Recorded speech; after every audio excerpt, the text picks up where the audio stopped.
Hi ನಮಸ್ತೆ. ಬನ್ನಿ ಇವತ್ತು ಮೆಂತ್ಯ ಸೊಪ್ಪಲ್ಲಿ ಸಾಂಬಾರು ಮಾಡೋಣ. ತುಂಬ ಚೆನ್ನಾಗಿರುತ್ತೆ ಟೇಸ್ಟು. ಇವಾಗಿನ ಬಿಸಿಲಿಗೆ ಈ ಥರ ಮೆಂತ್ಯ ಸೊಪ್ಪಲ್ಲಿ ಸಾಂಬಾರು ಮಾಡಿಕೊಂಡ್ರೆ ದೇಹಕ್ಕೂ ತುಂಬ ಒಳ್ಳೆಯದು. ಬಾಡಿ ಹೀಟ್ ಇರೋರಿಗೆ ಈ ಥರ ಮೆಂತ್ಯ ಸೊಪ್ಪಲ್ಲಿ ಸಾಂಬಾರು ಮಾಡಿಕೊಡಿ. ತುಂಬ ಚೆನ್ನಾಗಿರುತ್ತೆ ಟೇಸ್ಟು. ಮುದ್ದೆ ಜೊತೆ, ಇಡ್ಲಿ ಜೊತೆ, ದೋಸೆ ಜೊತೆ ಎಲ್ಲ ಸೂಪರ್ ಕಾಂಬಿನೇಷನ್ನು. ಇಲ್ಲಿ 1 ಕಟ್ ಆಗೋಷ್ಟು ಮೆಂತ್ಯ ಸೊಪ್ಪು ಮತ್ತು ಅರ್ಧ ಕಪ್ ಆಗೋಷ್ಟು ತೊಗರಿಬೇಳೆನ ತೊಗೊಂಡಿದ್ದೀನಿ. ನೀವು ಬೇಕಿದ್ದರೆ ಹೆಸರುಬೇಳೆ ಕೂಡ ಆ್ಯಡ್ ಮಾಡ್ಕೋಬೋದು. ಇಲ್ಲಿ ಬೇಳೆನ ವಾಶ್ ಮಾಡಿ ಇಟ್ಕೊಂಡಿದ್ದೀನಿ. ಇವಾಗ ಮೆಂತ್ಯ ಸೊಪ್ಪನ್ನ ಸಣ್ಣ ಸಣ್ಣದಾಗಿ ಚಾಪ್ ಮಾಡಿ ಹಾಕೋಬೇಕು. ಈ ಥರ ಸಣ್ಣ ಸಣ್ಣದಾಗಿ ಕಟ್ ಮಾಡಿ ಹಾಕೊಳ್ಳೋದ್ರಿಂದ ಮಸಿಯೋದಕ್ಕೂ ತುಂಬ ಈಸಿ ಆಗುತ್ತೆ. ಇವಾಗ 2 ಹುಳಿ ಟೊಮೆಟೊನ ಹಾಕೊತಾ ಇದ್ದೀನಿ.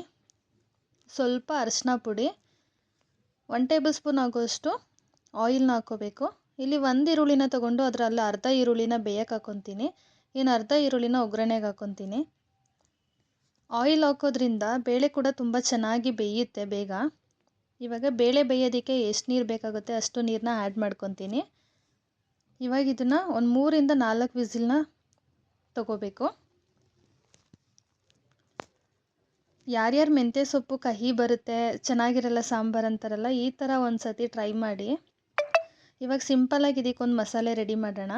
ಇಲ್ಲೊಂದು ಪ್ಯಾನ್ನ ಇಟ್ಕೊಂಡು ಒಂದು 3ರಿಂದ 4 ಟೇಬಲ್ ಸ್ಪೂನಷ್ಟು ಆಯಿಲ್ನ ಹಾಕ್ಕೊಂಡು ಒಂದು 5-6 ಹಸಿಮೆಣ್ಸಿನ್ಕಾಯಿನ ಫ್ರೈ ಮಾಡಿಕೊಂಡು ಒಂದು ಮಿಕ್ಸಿ ಜಾರಿಗೆ ಸೇರಿಸ್ಕೊತಾ ಇದ್ದೀನಿ. ಇವಾಗ ಇದಕ್ಕೆ ಒಂದು ಅರ್ಧ ಕಪ್ ಆಗೋಷ್ಟು ಫ್ರೆಶ್ ತೆಂಗಿನಕಾಯಿ ತುರಿನ ಆ್ಯಡ್ ಮಾಡ್ಕೊತಾ ಇದ್ದೀನಿ. ಸ್ವಲ್ಪ ಕೊತ್ತಂಬರಿ ಸೊಪ್ಪು. ಇವಾಗ ಇದನ್ನು ರುಬ್ಕೊತೀನಿ. ಇಷ್ಟೇ ಇದಕ್ಕೆ ಬೇಕಾಗಿರೋದು ಮಸಾಲೆ. ಈ ಥರ ಮಸಾಲೆ ಹಾಕೋದ್ರಿಂದ ಟೇಸ್ಟು ತುಂಬ ಚೆನ್ನಾಗಿರುತ್ತೆ. ಸಾಂಬಾರು ಕಹಿ ಅಂತ ಅನಿಸಲ್ಲ. ನೋಡಿ ಇವಾಗ 4 ವಿಸಿಲ್ ಬರ್ಸ್ಕೊಂಡಿದ್ದೀನಿ. ಇದನ್ನ ನಾನು ಸ್ನ್ಯಾಶರಲ್ಲಿ ಸ್ನ್ಯಾಶ್ ಮಾಡ್ಕೊತೀನಿ. ನೀವು ಮಿಕ್ಸಿಲಿ ಕೂಡ ಒಂದು ರೌಂಡ್ ರುಬ್ಕೋಬೋದು ಬೇಕಂದರೆ.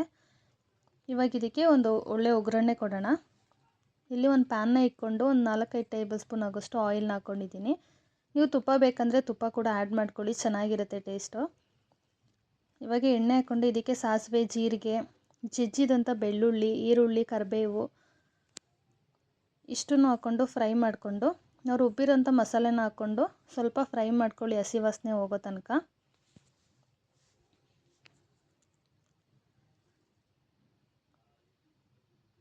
ನೀವು ಸಾಂಬಾರು ಈರುಳ್ಳಿ ಕೂಡ ಆ್ಯಡ್ ಮಾಡ್ಕೋಬೋದು.